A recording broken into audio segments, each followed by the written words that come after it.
రోమిలకు రాసిన పత్రిక 8వ అధ్యాయము 26వ వచనము. అటువలే ఆత్మయు మన బలహీనతను చూచి సహాయము చేయుచున్నాడు. ఏలి అనగా మనము యుక్తముగా ఏలాగు ప్రార్థన చేయవలెనో మనకు తెలియదు కానీ ఉచ్చరింప శక్యము గాని మూలుగులతో ఆ ఆత్మ తానే మన పక్షముగా విజ్ఞాపనము చేయుచున్నాడు. అయితే ఎప్పుడు ఈ యొక్క ఆత్మ మన పక్షముగా విజ్ఞాపన చేస్తాడు? మనకు ప్రార్థన చేయరానప్పుడు. అయితే ఎప్పుడు నీకు ప్రార్థన చేయాలనిపించదు? ఎప్పుడైనా నీ జీవితంలో నువ్వు అనుకోనటువంటి సిచ్యువేషన్స్లో నువ్వు ఉన్నప్పుడు ఇంకా అస్సలు ప్రేయర్ చేయాలనిపించదు. ఒకవేళ నీకు ప్రేయర్ చేయాలనిపించినా కానీ నీకు ఏమని ప్రార్థించాలో కూడా తెలియదు. అటువంటి సమయంలో దేవుని యొక్క ఆత్మ నీ పక్షమున నువ్వు ఎటువంటి ప్రార్థన చేయాలి అంటే ఏమని నువ్వు ప్రార్థన చేయాలో వాక్యంలో వ్రాయబడినట్లు నీ పక్షముగా విజ్ఞాపన చేస్తాడంట. అయితే కొన్నిసార్లు నీ యొక్క సిచ్యువేషన్ని బట్టి నువ్వు ప్రార్థించలేను అని నీకు అనిపిస్తున్నప్పుడు, నేను స్పిరిచువల్గా ఆత్మీయంగా నేను తగ్గిపోయినా, ఆత్మీయత కోల్పోయినా అని నీకు అనిపిస్తుంది. కానీ వాక్యంలో ఆ విధంగా లేదు. నువ్వు ఆత్మీయంగా ఏది కోల్పోలేదు. కొన్నిసార్లు ఎవరైనా అంతే, జీవితంలో సంతోషంగా ఉన్నప్పుడు ఎవరైనా ప్రార్థించగలరు. కానీ అదే బాధాకరమైన సిచ్యువేషన్లో ఉన్నప్పుడు చాలా తక్కువ మంది దేవుని మీద ఆనుకొని ఏ పరిస్థితిలో ఉన్నాయో నేను దేవుణ్ణి నమ్ముకున్నాను కాబట్టి నేను ప్రార్థిస్తాను అని వాళ్ళకు ప్రార్థించాలని లేకున్నా కానీ, లేకపోతే వారి విశ్వాసం వలన చాలామంది ప్రార్థించగలరు. అయితే నువ్వు ఎప్పుడైతే ప్రార్థించలేవో అప్పుడు నీ బిహాఫ్ అప్పుడు పరిశుద్ధాత్మ నీ పక్షముగా విజ్ఞాపన చేస్తాడు. అంటే నీ యొక్క సిచ్యువేషన్లో కూడా నువ్వు ఒంటరి వాడవు కాదు. నీ పక్షంన దేవుడు అంటే ఆత్మ ప్రార్థిస్తుంది కాబట్టి దేవుడు ఇంకా నీకు తోడుగా ఉన్నాడు. నీ విశ్వాసం చాలా తక్కువగా నీకు అనిపిస్తుండొచ్చు, అయినప్పటికీ దేవుడు నీతోనే తోడుగా ఉండి నీలో నుండి దేవుడు ప్రార్థిస్తున్నాడు.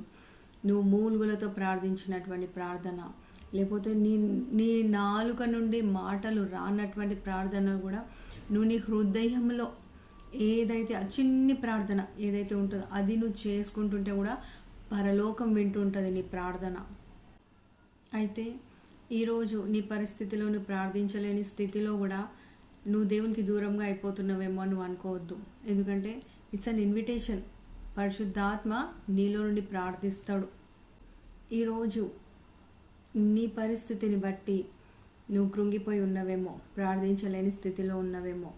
కానీ వాక్యంలో చూసినట్లయితే నీ పరిస్థితిలో కూడా దేవుడు నీలో నుండి పనిచేస్తున్నాడు. అందుకే నీలో నుండి దేవుడు ప్రార్థిస్తున్నాడు. 1 సమూయేలు 1వ అధ్యాయము 10 నుండి 13 వచనములు. బహు దుఃఖాక్రాంతురాలై వచ్చి యెహోవా సన్నిధిని ప్రార్థన చేయుచు బహుగా ఏడ్చుచు, సైన్యములకు అధిపతివగు యెహోవా, నీ సేవకురాలనైన నాకు కలిగియున్న శ్రమను చూచి నీ సేవకురాలైన నన్ను మరొక జ్ఞాపకము చేసుకొని నీ సేవకురాలనైన నాకు మగ పిల్లను దయచేసిన ఎడల వాని తల మీదికి శౌరపు కత్తి ఎన్నటికి రానియక వాడు బ్రతుకు దినములన్నిటను నేను వానిని యెహోవానగు నీకు అర్పింతునని మొక్కుబడి చేసుకొనెను. ఆమె యెహోవా సన్నిధిని ప్రార్థన చేయుచుండగా ఏలి ఆమె నోరు కనిపెట్టుచుండెను. ఏలే అనగా హన్నా తన మనసులోనే చెప్పుకొనుచుండెను. ఆమె పెదవులు మాత్రమే కదులుచుండెను, ఆమె స్వరము వినబడకయుండెను గనుక ఏలి ఆమె మత్తురాలయ్యున్నదనుకొని. ఇక్కడ వాక్యంలో చూసినట్లయితే చూడండి, హన్నా ఇక్కడ ప్రార్థించినప్పుడు హన్నా యొక్క పెదవులు మాత్రమే కదిలినాయంట. అయితే హన్నా యొక్క స్వరము బయటికి రాలేదు. అంటే ఎవరికి తను ఏం ప్రార్థిస్తున్నదో ఎవరికి వినబడలేదు. అయితే ఏలి అక్కడ ఉండి చూసినప్పుడు ఏలి అనుకున్నంట, హన్నాను చూసి ఈమె మత్తురాలై ఉన్నదేమో అనుకున్నంట. ఎందుకంటే ఆమె ప్రార్థిస్తున్నటువంటి ప్రార్థన బయటికి వినబడతలేదు. ఎందుకు? ఆమె పెదవులు మాత్రమే కదులుతున్నాయని.